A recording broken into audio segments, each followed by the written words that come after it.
Bab 643 Orang Hebat dari Luar. Hadiah berupa sumber leluhur. Apa yang dilakukan James mengejutkan semua orang, terutama ahli dari sekte Sungai Bintang di belakangnya. Banyak orang yang tak kuasa ingin menghentikannya. 50 sumber leluhur tidak diragukan lagi sangat berharga bagi sekte Sungai Bintang. Sander juga sedikit terkejut. Dia melirik James dan tidak berkata apa-apa. Di depan James, Junita ingin menolak, tetapi James langsung menyerahkan 50 sumber leluhur ke tangan Junita dan berkata dengan hangat, "Simpan." Junita ragu-ragu sejenak, lalu menatap Sander sedikit mengangguk. Melihat Sander mengangguk, dia baru menyimpan sumber leluhur. Melihat Junita menerima sumber leluhur, senyuman muncul di wajah James. Kemudian, dia menatap Sander dan berkata dengan serius, "Tuan Sander, karena Junita baik-baik saja, aku bisa merasa tenang. Sampai jumpa lagi." Usai mengatakan itu, dia berbalik dan pergi dengan sekelompok ahli sekte Sungai Bintang. Junita melihat sekelompok ahli sekte Sungai Bintang yang pergi dari kejauhan dengan ekspresi rumit. Sander berjalan ke arah Junita dan berkata, "Ayo, pergi." Junita mengangguk, lalu berbalik dan pergi bersama Sander. Di sisi lain, dalam perjalanan James memimpin semua orang kembali ke sekte Sungai Bintang. Seorang pria tua sedikit bingung dan bertanya, "Ketua James, kenapa kamu memberikan sumber leluhur kepada murid dalam?" Para tetua lainnya juga memandang James dengan penuh keraguan dan kebingungan. 50 sumber leluhur. Ini benar-benar sejumlah besar uang untuk sekte Sungai Bintang. Uang dalam jumlah besar ini cukup untuk melakukan banyak hal. James menghela napas dengan suara rendah, lalu berkata, "Apa pendapatmu tentang pemuda itu?" Seorang tetua berkata dengan suara yang dalam, "Asal-usulnya luar biasa." James mengangguk. Orang yang bisa dengan mudah mengeluarkan 50 sumber leluhur tentu bukan orang sembarangan. Yang paling penting adalah kekuatannya. Mampu mengalahkan kaisar kuno dengan satu tebasan pedang hingga kaisar kuno terpaksa mundur. Orang seperti ini sangat menakutkan. Saat mengatakan itu, dia melirik semua orang yang hadir dan melanjutkan, "Kalau Junita mengikutinya, dia pasti akan memiliki masa depan yang cerah. Jika kita memberikan 50 sumber leluhur sekarang, Junita pasti akan dapat mengingat kebaikan ini. Mungkin saja kebaikan ini bisa mengubah sekte Sungai Bintang di masa depan." Tetua ragu-ragu sejenak, lalu berkata, "Jika dia tidak menghargai kebaikan ini, kita." James tersenyum dan berkata, "Jika dia mengingat budi ini, itu bagus. Jika tidak, tidak apa-apa. Bagaimanapun, dia tidak berutang apapun pada kita. Tetua Mason, kamu harus memiliki sikap yang benar." Setelah mengatakan itu, dia berubah menjadi seberkas cahaya dan menghilang ke langit yang jauh. Di sana, tetua itu menghela napas dengan suara rendah. James pandai dalam segala hal, tetapi dia terlalu baik dan menerima begitu saja. Budi. Dibandingkan dengan ketidakpastian masa depan, dia merasa memegang 50 sumber leluhur di tangannya adalah pilihan terbaik. Tetua itu menghela napas pelan dan menghilang di ujung langit bersama semua orang. Di sisi lain, di istana bawah tanah, tubuh fisik kaisar kuno telah kembali normal dengan bantuan altar misterius. Setelah kembali ke tubuh fisiknya, dia mengangkat kepalanya dan melirik ke ujung langit. Wajahnya sedikit serius. Dia tidak menyangka pedang pemuda tadi begitu menakutkan. Satu tebasan bisa-bisanya memotong tubuhnya. Memikirkan pedang itu, dia masih ketakutan sekarang. Pada saat ini, kaisar kuno berbalik dan melihat seorang wanita berpakaian hitam berdiri tidak jauh dari sana. Wanita berpakaian hitam berkata dengan sungguh-sungguh, "Kaisar kuno, mau bekerja sama?" Kaisar kuno mencibir. "Kualifikasi apa yang kamu miliki untuk bekerja sama denganku?" Wanita berpakaian hitam berkata dengan tenang, "Aku adalah kenalan kultivator pedang muda itu." Lalu, kaisar kuno itu merigernyit. Wanita berpakaian hitam menatap kaisar kuno. "Kerja sama kita akan menjadi situasi yang saling menguntungkan." Setelah kaisar kuno terdiam beberapa saat, dia bertanya, "Dari mana asal-usul pemuda itu?" Wanita berpakaian hitam tampak tenang dan menjawab, "Orang hebat dari luar." Kaisar kuno menatap wanita berpakaian hitam itu, lalu bertanya, "Bagaimana kamu ingin bekerja sama?" Wanita berpakaian hitam sedikit mengangkat sudut mulutnya. Pasar Tao. Sander membawa Junita kembali ke Pasar Tao. Dia tidak punya pilihan selain kembali ke alam semesta Wan dan harus melalui Pasar Tao ini. Sander juga menemukan bahwa Pasar Tao ini agak mirip stasiun transit alam semesta. Orang bisa menuju berbagai alam semesta melalui ini. Setelah kembali ke Pasar Tao, Sander menemukan bahwa Pasar Tao sekarang lebih sepi dari sebelumnya, dengan hanya beberapa toko yang masih buka. Sander datang ke toko keluarga Zhou dan ketika dia melihat Sander, penjaga toko tua itu terkejut sesaat. Dia berkata sambil tersenyum, "Tuan Sander." Sander membalas, "Tuan, apakah ada pergerakan di Pasar Tao baru-baru ini?" Penjaga toko tua itu tetap diam. Sander mengeluarkan 10 sumber leluhur dan menaruhnya di meja. Dia tidak menolak. Dia mengambil 10 sumber leluhur dan berkata, "Pasar Tao mungkin tidak akan menyerah." Tidak akan menyerah. Sander mengangguk. "Sudah kuduga." Pria tua itu berkata lagi, "Tuan Sander, sebaiknya jangan kembali ke alam semesta Wan sekarang karena sejauh yang kutahu, keluarga Qi dan para makhluk dewa alam semesta Wan semuanya mengawasimu. Jika kembali sekarang, kamu mungkin akan terjebak dalam situasi sulit." Saat mengatakan itu, dia ragu-ragu, kemudian berkata, "Alasan keluarga Qi dan Pasar Tao belum mengambil tindakan adalah karena mereka sedang menyelidiki asal-usulmu. Kalau sudah jelas, mereka mungkin akan mengambil tindakan." Sander sedikit mengangguk. "Terima kasih." Setelah mengatakan itu, dia berdiri dan pergi. Melihat Sander pergi, pria tua itu terlihat penasaran. Dia sebenarnya penasaran dengan identitas Sander, tetapi dia tidak mengetahuinya. Sangat misterius. Setelah Sander meninggalkan toko keluarga Zhou, dia datang ke portal teleportasi yang menuju ke dunia gunung laut.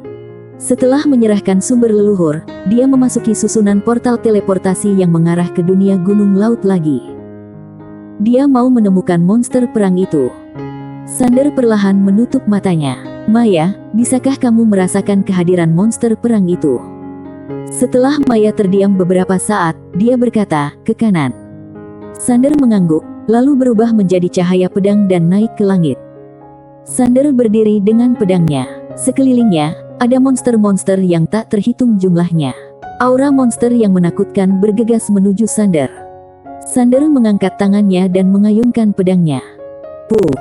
Aura monster yang tak terhitung jumlahnya langsung terkoyak-koyak. Perlu diingat, dia sekarang memegang pedang King Xuan. Tidak hanya aura monster yang bisa dihadapinya, kalaupun makhluk-makhluk itu berada di sini secara langsung, mereka pun tidak bisa menghalangi tebasan pedang Sander. Momentum Sander luar biasa. Dia segera mencapai kedalaman gunung besar. Bam! Pada saat ini, aura perang yang menakutkan tiba-tiba muncul dari kedalaman gunung. Aura perang ini memaksa Sander untuk berhenti di tempatnya. Sander berhenti dan melihat ke atas. Tidak jauh dari sana, ruang dan waktu tiba-tiba terbelah, kemudian monster perlahan keluar. Monster itu memiliki tubuh sebesar gunung, dengan tubuh manusia, ekor naga, dan lengan yang sebesar tiang. Seluruh tubuhnya memancarkan aura perang yang menakutkan. Monster ranah Shinto.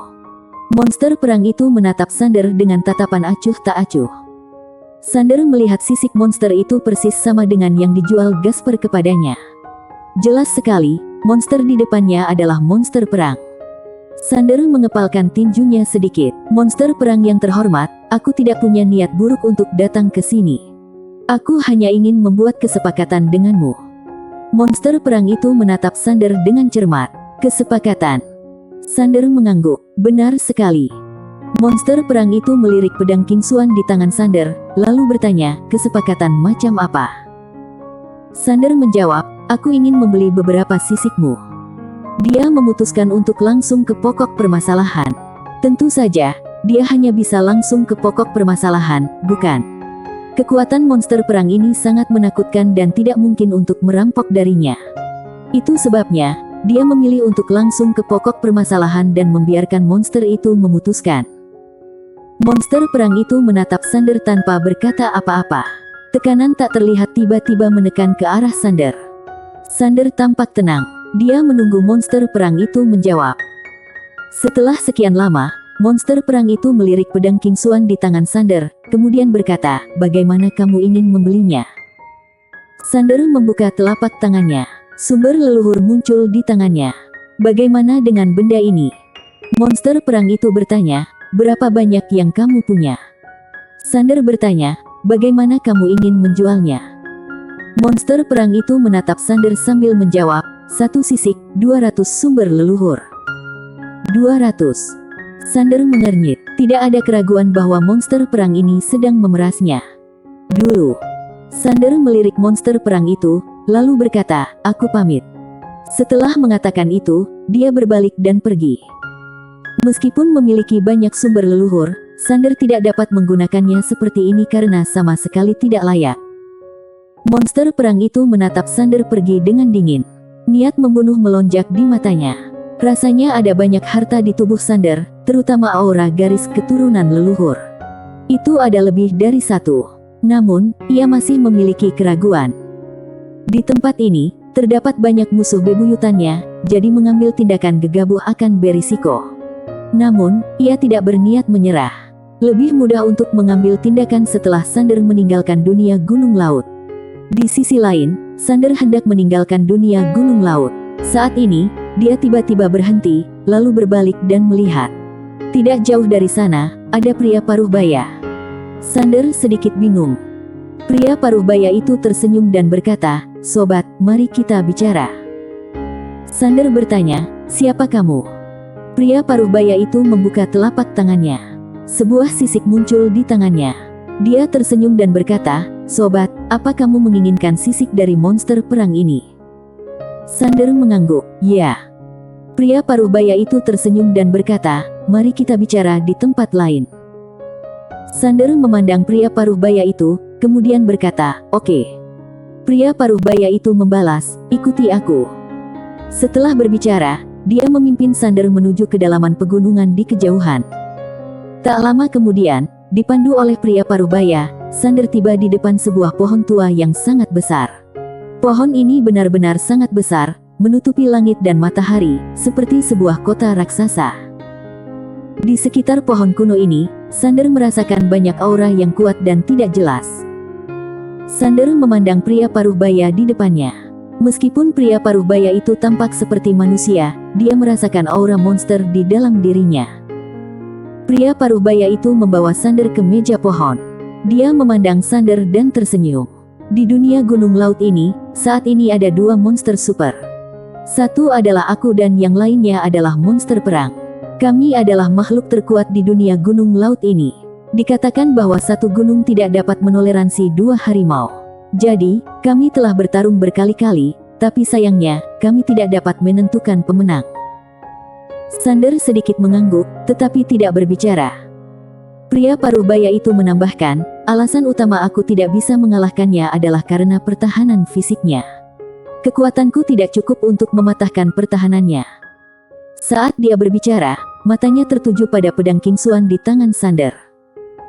Sander memandang pria paruh baya itu dan bertanya, apakah kamu ingin aku membantumu? Pria paruh baya itu tersenyum dan berkata, bolehkah aku melihat pedangmu? Sander mengangguk dan membuka telapak tangannya. Pedang Kingsuan terbang ke arah pria paruh baya itu. Pria paruh baya itu mengambil pedang Kingsuan dan dengan lembut mengusapkannya ke telapak tangannya. Puh! Telapak tangannya terbelah dan darah mengalir. Melihat pemandangan ini, pria paruh baya itu sedikit terkejut, lalu menghela napas. Pedang yang tajam, pedang yang menakutkan. Saat mengatakan itu, dia melihat ke arah Sander. Jika kamu bersedia meminjamkanku pedang ini, aku akan memberikan semua mayat monster perang itu kepadamu setelah masalah ini selesai. Sander berpikir sejenak, kemudian berkata, senior, bagaimana kalau kita membicarakan bisnis yang lebih besar? Pria paruh baya itu tercengang. Bersambung.